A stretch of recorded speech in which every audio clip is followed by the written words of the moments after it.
PCOD இருந்துச்சு. ஒரு 3 மாசம் மெடிசன் வந்து எடுத்துக்கிட்டேன். அப்போ எனக்கு பீரியட்ஸ் நார்மலா வந்துச்சு. அடுத்ததா கூட ஒரு 3 மாசம் நார்மலா பீரியட்ஸ் வந்தது. ஸோ அதுக்கப்புறமா பார்த்தீங்க அப்படின்னா, திருப்பி இர்ரெகுலர் ஆயிடுச்சு. எனக்கு ஃபர்ஸ்ட் டைமே வந்து பிசிஓடி சரியாயிடுச்சுல்ல டாக்டர். ஏன் திருப்பியும் வந்து எனக்கு இர்ரெகுலர் பீரியட்ஸ் வருது, வெயிட் கெயின் ஆகுதுன்னு கேட்பாங்க.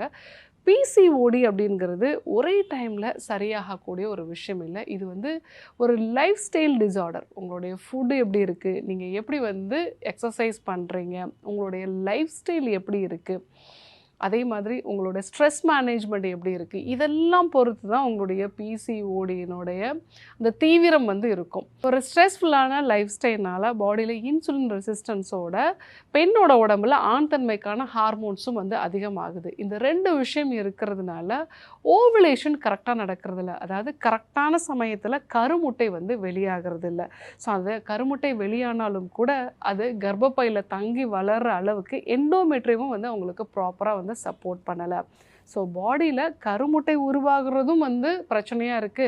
அது கரெக்ட்டான சமயத்தில வெடிச்சு வெளிய வருது. அந்த ஓவுலேஷனும் வந்து கொஞ்சம் டிலே ஆகுது.